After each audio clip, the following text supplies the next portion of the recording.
गोटे पाप बयसर लोक को धक्का मारी तार स्वाभिमान को नीलाम करवाटा गोटे पु बयसर लोक पाखे शोभा पाए ना। हे यंग मैन जदि पारुछ ताले निज कर्म उपर विचार कर। एमिति दुनिया रे किछि कर्म अछि जो कर्म कले मनीष को स्वर्ग रे वास मिली थाए। हाउ एमिति किछि कर्म अछि जो कर्म कले मनीष को पंख भितर पोती हुआ को पड़ी थाए।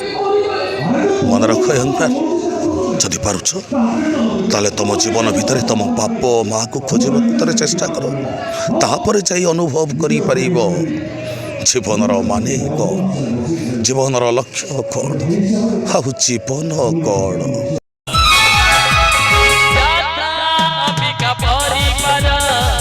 नमस्कार प्रिय दर्शक बंधु मु टिटन कुमार आपण समस्त को स्वागत करुच्ची यात्रा अंबिका परिवार गोटे दमदार भिडियो को।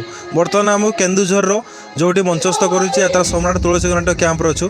बर्तमान आम सहित अच्छा चरित्र अभिनेता भाई जी अभिनय कर दर्शक मान मन किणी अनेक भल पाइबा चाहूँ समस्त अति प्रिय सुधांशु सार सार आपको सर्वप्रथम प्रणाम आपको स्वागत करी यात्रा अंबिका यूट्यूब चैनल। नमस्कार केमती अच्छा भल अच्छी यात्रा सम्राट तुलसी नाट्य वर्ष अच्छी भल अच्छी ए वर्ष नुआ कर यात्रा तुलसी नाट्य पाद देती पूर्वर कौन पार्टी थे प्रथम केवल जर्नी होता आरंभ नाई मोर एक्चुअली मेडिसिन स्टोर यात्रा कला जेहेतु अच्छी से भगवान आशीर्वाद पुणी थ्रू भिड़ी पलि आसली ड्रामा फामा करे एमती करे किंतु सुभाष भाई प्रेरणा मुझे सूर्य मंदिर जोग देती सूर्य मंदिर बर्तमान ए वर्ष आसी तुलसी की मात्र 2 वर्षर अभिनय आगु ड्रामा फामा करे गाँ मानक भल लगे किंतु एठी मिसिबा यात्रा नियारा यार अनुभूति गोटे नियारा भल लगुच रोल मत कर भल लगे। सुधांशु भाई आप प्रॉपर घर को मो घर हूँ बाणपुर आप खोर्धा डिस्ट्रिक्ट आम घर मात्र 2 किलोमीटर भगवती माँ मंदिर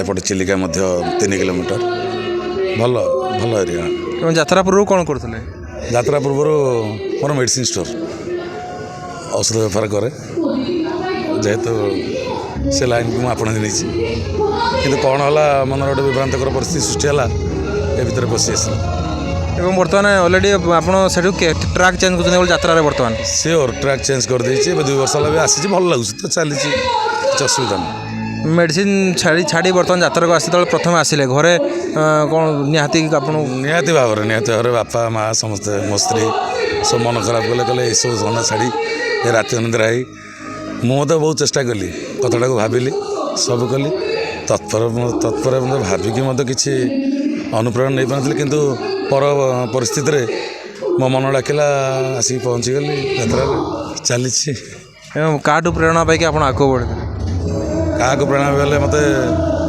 सुभाष भाई आमर संजय सार डायरेक्टर जन अन्य सांगसाथी मैंने समस्त मत भल पाती मोर विलेन रोल देखा चरित्र अभिनय देखा मान प्रेरणा आसी पहुँची गली। एवं प्रथम चरित्र अभिनेतार आप अभिनय करते ना पूर्व कौन कौन सब क्यारेक्टर कर ना मु फास्ट विलेन करे विलेन एमती आस्ते आस्ते चरित्र अभिनेता करा भल लगे विलेन को छाड़ी चरित्र अभिनेता को आपणेली और आसिक सूर्य मंदिर रे फास्ट एंट्री कली चरित्र अभिनेतार से चलती अनेक अभिनेता चाहती आम गोटे बड़ अनुष्ठान रही प्रथम आपको बड़ अनुष्ठान सूर्य मंदिर मिलता बर्तमान तुलसी जे कि बर्तमान हाइलाइट चली सारा ओडिशा रे एने केते उत्साहित अच्छा ए वर्ष केमती प्रस्तुति रही निहाती भाव में मुझे माँ सारा माँ भगवती आशीर्वाद मत भल पेंडाल मिली जोटि माने कलाकार मैंने पहुँची पारती भारी खुशी लगुच फास्ट सूर्य मंदिर आप कहला भाई आसिली तुलसी सम्राट तुलसी 2टी जाक पार्टी अति उच्च कोटीर मालिक मैंने उच्च कोटीर कलाकार मैंने उच्च कोटीर समस्त भल भल चल। ए वर्ष कौन चरित्र मिली आपको कौ कौ बही ए वर्ष गोटे पुराणा नाटक था आपणकर अधा झीर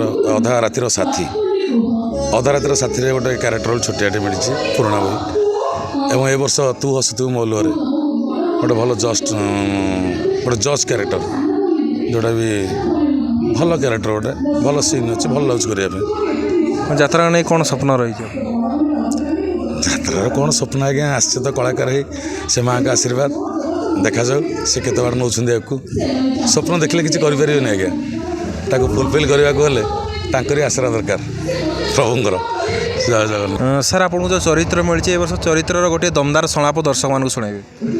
ठीक अच्छे आमर ए वर्षर नाटक ତୁ ହସୁଥିବୁ ମୋ ଲୁହରେ। ମୋର ଚରିତ୍ର ଅଭିନେତା ମୁଁ, ଗୋଟେ ବାପର ଚରିତ୍ର। ଗୋଟେ ବାପ ବୟସର ଲୋକକୁ ଧକ୍କା ମାରି ତାର ସ୍ୱାଭିମାନକୁ ନିଲାମ କରିବାଟା ଗୋଟେ ପୁଅ ବୟସର ଲୋକ ପାଖରେ ଶୋଭା ପାଏନା। ହେ ୟଙ୍ଗ ମ୍ୟାନ୍, ଯଦି ପାରୁଛ ତାହେଲେ ନିଜ କର୍ମ ଉପରେ ବିଚାର କର। ଏମିତି ଦୁନିଆରେ କିଛି କର୍ମ ଅଛି ଯେଉଁ କର୍ମ କଲେ ମଣିଷକୁ ସ୍ୱର୍ଗରେ ବାସ ମିଳିଥାଏ, ଆଉ ଏମିତି କିଛି କର୍ମ ଅଛି ଯେଉଁ କର୍ମ କଲେ ମଣିଷକୁ ପଙ୍କ ଭିତରେ ପୋତି ହେବାକୁ ପଡ଼ିଥାଏ। ମନେ ରଖ ୟଙ୍ଗ ମ୍ୟାନ୍, ଯଦି ପାରୁଛ ତାହେଲେ ତୁମ ଜୀବନ ଭିତରେ ତୁମ ବାପ ମାଆକୁ ଖୋଜିବାକୁ ଥରେ ଚେଷ୍ଟା କର। ତାପରେ ଯାଇ ଅନୁଭବ କରିପାରିବ ଜୀବନର ମାନେ କ'ଣ, ଜୀବନର ଲକ୍ଷ୍ୟ କ'ଣ, ଆଉ ଜୀବନ କ'ଣ। ବହୁତ ବହୁତ ଧନ୍ୟବାଦ ଦେବି ସୁଧାଂଶୁ ଭାଇ। ଆପଣ ଯେଉଁ ସ୍ୱପ୍ନ ଦେଖି ଆସିଛନ୍ତି ଯାତ୍ରା ଜଗତକୁ, ଆପଣଙ୍କ ସ୍ୱପ୍ନ ନିଶ୍ଚିତ ଭାବେ ପୂରଣ ହେଉ ଏବଂ ଆଗାମୀ ଯେଉଁ ସ୍ୱପ୍ନ ରହିଛି ସେ ପୂରଣ ହୋଇଥିବା ମା କାଳୀଙ୍କର ପ୍ରାର୍ଥନା କରୁ। ଜୟ ଜଗନ୍ନାଥ।